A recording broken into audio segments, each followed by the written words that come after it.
Hey guys and gals, how we doing?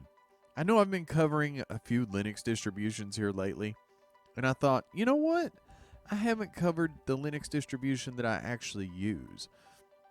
I've checked out Deepin, I've checked out Ubuntu Studio, I've checked out a few other distros as well, but the one I personally use on a day-to-day basis, and I keep coming back to it, is Solus. Now, like most reviewers who have a distro of choice, I do too. So the PCs that I buy usually don't keep Windows on them very long. If they do, it's just set up for a dual boot for something that I absolutely have to have that's on Windows. But when I boot into Linux. Now, I use Solus because, number one, I've never had it break. Ever. It's never broke on me. Updates haven't broke it, haven't caused it to break down. It's super solid. I don't use the Budgie desktop version though. I use the Gnome desktop version. And the reason for that is I was never really a fan of Gnome, to be honest with you. But in the beginning, I did use Solus Budgie. And I liked it a lot. But one day, I decided to wipe my drive and install Linux Mint. And I used Linux Mint for like a week.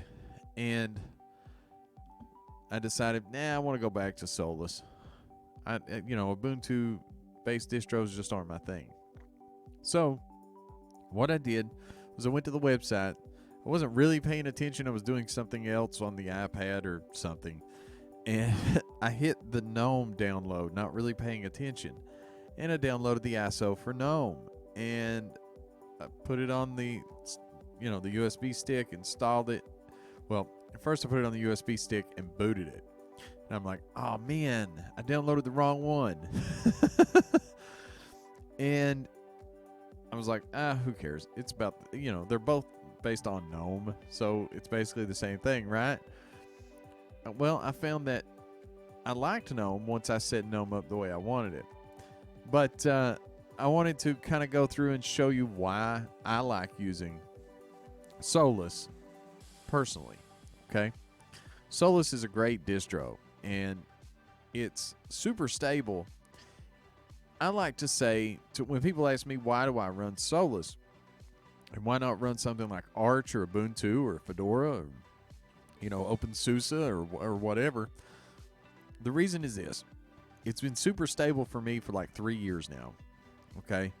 Which is a big plus because every time I've ran, an Arch setup or even Ubuntu setups, something inevitably goes wrong within 6 months or a year.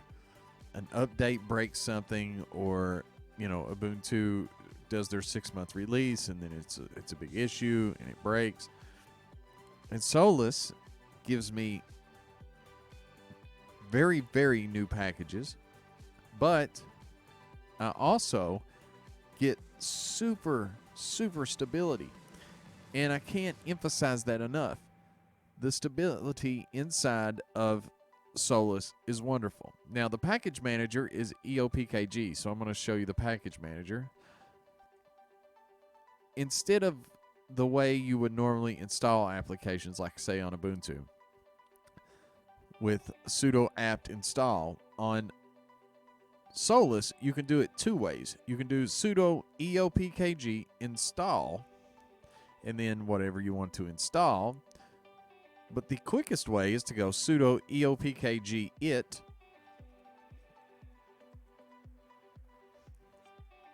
and the name of the package. And it's real simple. It just works. And I bet my Wi-Fi's went wonky again. No, it hasn't. Okay. And what this does, now I can't say for sure this is how it works, but from just testing, I do believe that the software center uses the it command, while the terminal can use the install command, because I've been able to do this before. I've been able to be downloading a big package, like say Google Chrome, open the terminal and use the it command and install another package while one is already installing from the software center. Now, most distros only allow you to do one package at a time. Okay, so like on Ubuntu or Debian, sudo eopkg or sudo apt install, let's say, simple screen recorder. While it's downloading from the terminal, you can't really download anything from the software center, and vice versa. Whereas on Solus, I have been able to do that, but I can't be for certain. I will say this, their software center is ultra fast. This is the default theme. Now, the dock here at the bottom is on the left, but Dash to Dock and Gnome Tweaks is installed by default. I personally don't use the theme here that is called Plata. I personally like using a different theme, and I think if they want to go with a dark theme in Solus, instead of this super flat theme that they have, this Plata Noir, they should check out a theme called Niobe Dark. It looks really good, but it also gives you 3D ability in just the right places. So what that does is for people with, issues with eyesight and things of that nature, it does make it a little easier to see where you can tap or select things. So in menus, you can see how it pops down. Now let's compare that to the Plata theme that comes out of the box with Solus. The definitions between top bar, sidebar, and say where the files are is a little hard to distinguish compared to, let's get up there to where it's at, the Niobe. But yet it gives you the same kind of look and feel. Now, I personally use the Marweda theme. And the reason I use the Marweda Dark OS 10 is not because I'm an Apple fan. Yes, I do own Macs. But because of the 3D-ness of them. It makes it easier for me in a dark theme to distinguish where buttons are. As you can see here, compared to something like a flat theme, like we were just looking at, it's really, really easy to tell where the buttons are on the Marweda OS 10 version. Now, okay, enough of themes. But a great part about Solus is its software center. It's really easy to find just about anything you want, okay? Most people want to know about multimedia software, video, audio editing, and graphics. Those seem to be the most important things, okay? So for video software, you can look through this, pause the video if you want to see something. But the usual suspects are here. Some interesting choices are the Cinelara GG, which is a really cool nonlinear video editor, or NLE, and it is ultra powerful. It's probably the most powerful video editor I've seen for Linux other than DaVinci Resolve. It's really complicated, I will say that. Okay. Also, you can install flat packs and snaps if you want to. All you got to do is add that ability in the terminal, or go, the simple way of doing those things. Simple VNC viewer. You've got Kdenlive is here. Handbrake. Library, which is kind of like a YouTube alternative. Media Info. Natron, which is a really awesome compositing software that competes head-to-head with Blackmagic's Fusion. You got OBS. And some of this stuff I don't even use, like OpenTunes. There's Peak. Pit TV. I think that's how you say that. That thing. I swear, someone please in the comments tell me how to say that. Is it Pit TV or Pi TV? It's a really odd syntax. Shotcut, simple screen recorder, things of that nature, video cutter, everything you would really need. Now, it's not a huge selection like the Arch AUR, but I will say this. It has been, look, Arch is pretty stable as long as you stay away from the AUR. Okay? But updates, man. Updates break. Ugh. And here's the best part about Solus and its updates. Updates only happen on Friday. Okay? Now, why is that important? Updates only happen on Friday because most people aren't working on Saturday and Sunday. Okay? That's just how the business world works. So on Friday is when the updates happen. That way, if you're using it as a work machine, if you were to have an issue, you wouldn't have it happen during a work week. Now, that's pretty important. I've always thought that was such a good idea. Only do updates on the weekend, you know.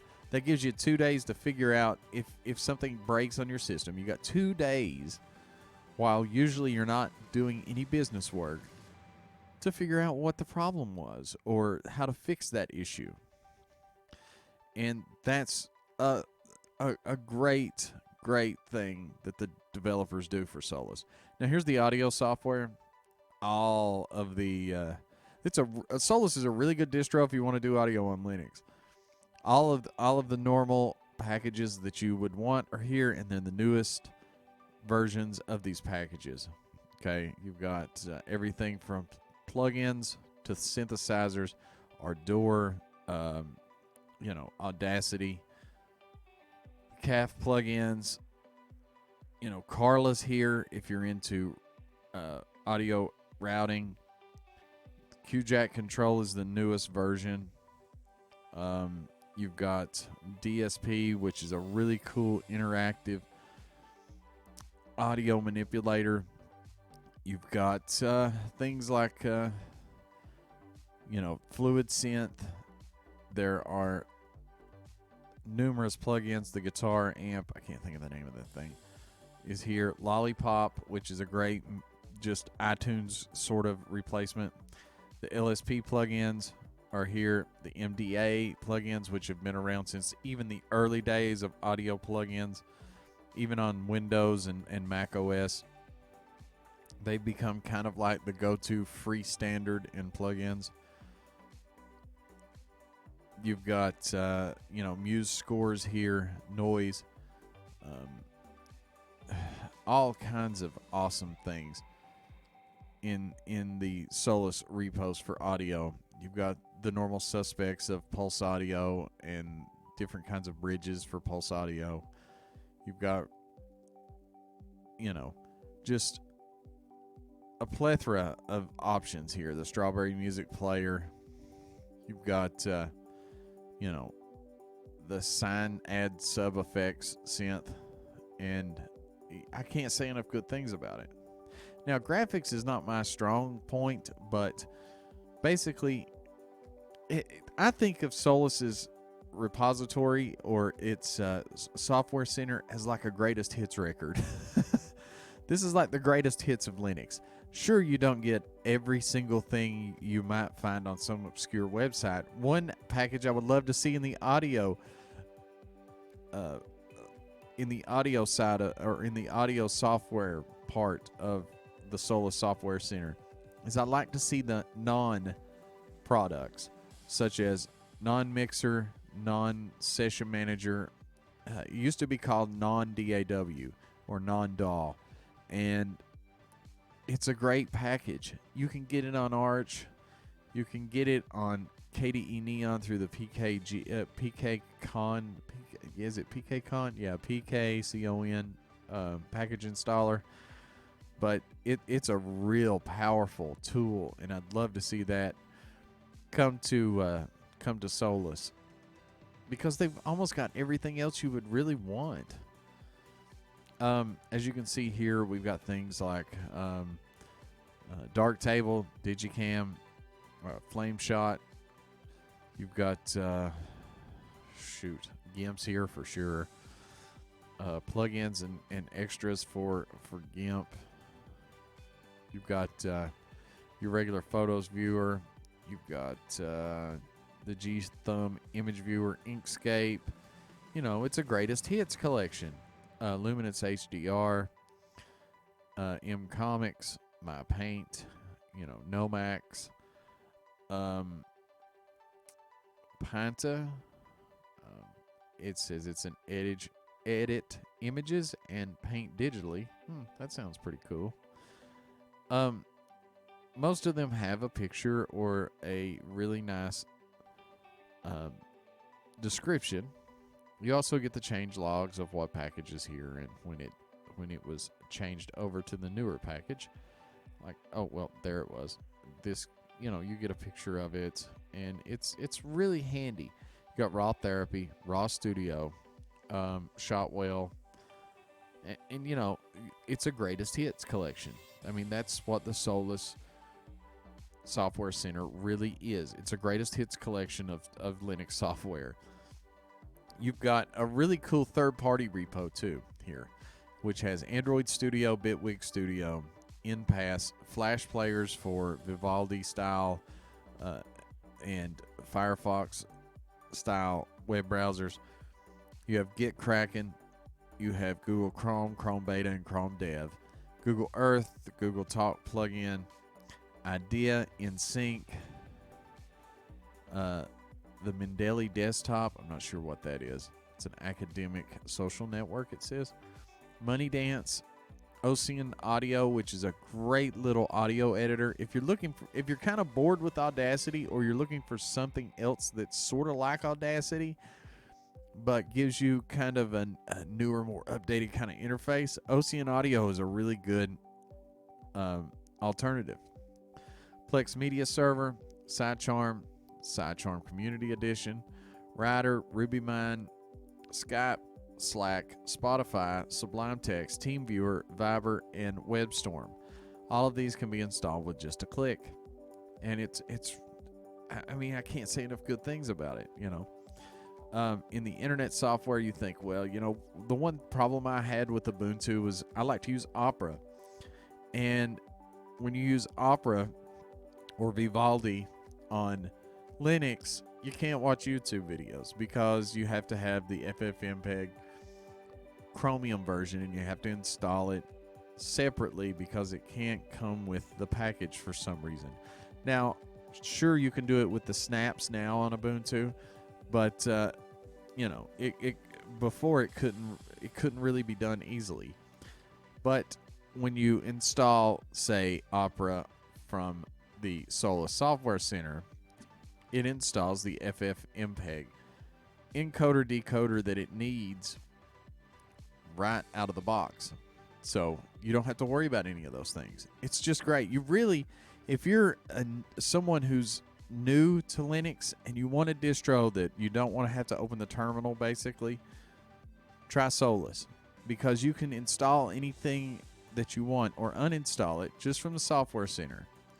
That way, as you get your feet wet with the terminal, you can still install and uninstall the things you need or want.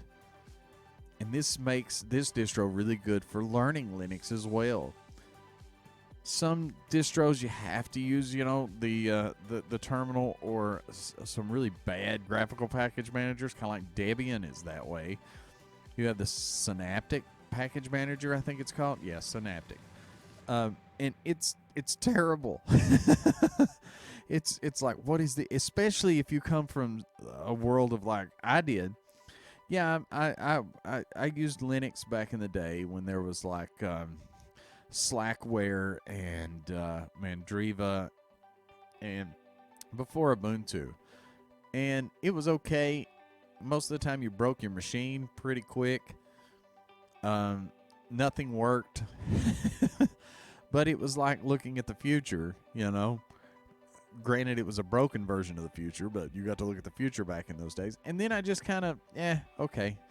we'll see in a few years where it goes to. And once I got out of being just interested in computers and wanting to use computers to get things done, I moved to Windows, and we grew up with Apple machines, and when I was a kid, and then I moved to Windows, and that was just a terrible experience.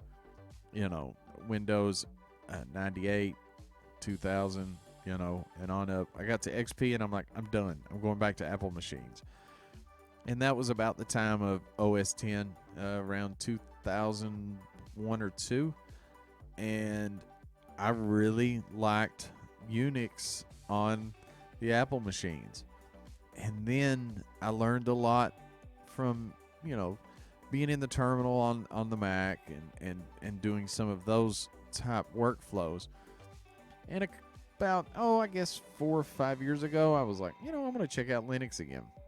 I'd installed Ubuntu on a few people's older machines because they were no longer supported, or they just ran like crap with Windows, and they wanted something new and something that they really didn't have to worry about, like antiviruses, things of that nature. I was like, you could do Ubuntu. Okay, put it on there. I don't care. As long as I can get on the internet, you know, that's what most people think. As long as I can get on, you know, Google Chrome, I don't care. And so that's what that's what kind of got me bit with the bug of, hey, why don't you go check out Linux again? I started with Deepin Linux pretty much when it was called Highweed Linux, and then this project came along. It was originally called, I think it was called Evolve OS, and in the early days nothing worked. Like, the audio was terrible, but you could see where it was going. And I kept my eye on it. Then it changed its name to Solus, and I just jumped on board. I started using the Budgie Desktop. I liked it. It worked. Now, back to the internet's web browsers you can install here. You got Brave, the Gnome Web, Falcon, Firefox, which is the web browser it comes with. You've got Midori, Opera Stable, the Tor browser, Vivaldi Stable, and Vivaldi, basically beta. They call it Snapshot. So you can install those types of things. It's got download managers, everything from torrent downloaders to regular download managers. You have instant messaging. You also have apps like Wire, which is a Skype style replacement that uses encryption for end-to-end video calls. It's great. Wireshark, as you can see. Another app that I like to use, and it's cross-platform, is Simple Note. And a lot of these little small, newer apps are in their software center. Like, not having the option of having Simple Note, which you can see is in my dock here, is one of the reasons I won't even go near your distro if I can't even get Simple Note installed. Because it works on Android, iOS, Mac, Windows, and Linux. But if it's not, available to be installed on your distro, I don't really want to mess with it, because I use that probably more than anything, passing notes to different machines for myself. And it's really handy. You also have,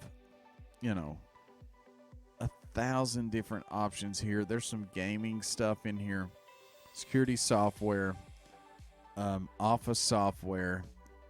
There is basically 4 versions of Solus. You have Solus Budgie, Solus Gnome, Solus Mate, and there is an unstable testing branch of Solus Plasma. And it's great. Also, another thing that's in the software center, if you're thinking, well, I didn't like the stock theme it came with, well, just go to the software center and type in theme. All of these themes can be installed with a single click. And it's a huge selection. That was one of the things that really made me think about using Solus. I didn't have to go and download themes and figure out where they go and put them in, the user share icon or user share themes folder. I could just go in here and go click, boom, done. You can also do icons as well, and it's so simple. You can install by just, or search for just icons by typing icon. It doesn't have to be any crazy syntax like icon dash or anything like that, like I've seen in other package managers. And there's so much here, and it's of great value to someone just getting into Linux, and I can't say enough good things. So check out Solus at getsol. I'll put it up on the screen. I'm terrible at remembering these websites, man. It's one of my main issues there. But I can't say enough good things about Solus. It's a very powerful it's a very powerful distro. It gives you everything you would want, and I mean, what else could you ask for someone who is just coming to Linux? Here's the website, getsol.us, and it has, the 3 versions available on the website are the Gnome, Mate, and Budgie editions. There is also a edition of Plasma, but Plasma will be in the next iteration of Solus. But it's out there if you want to kind of search for it and get it. All right, guys and gals. I hope you enjoyed this look at Solus Linux. Solus is just one of my favorite distros, and just great guys all around, and gals that work on this distribution. Can't say enough good things about it. And if you're looking for a new home, or maybe you've thought about switching distros, look, it's a greatest hits record. That's what Solus is. Solus is like the greatest hits of Linux. So you get all the cool packages that you'll probably need, and if you can't find them, you can probably get them with a Flatpak or Snap. But the stability is there. The update's only on Fridays. It's just awesome. So, all right. If you like this video, give it a thumbs up. If you like my ramblings, give it a thumbs up. Subscribe. I'll ramble some more on another Linux distro here in a few days. And we'll see you next time. Have a great day, y'all.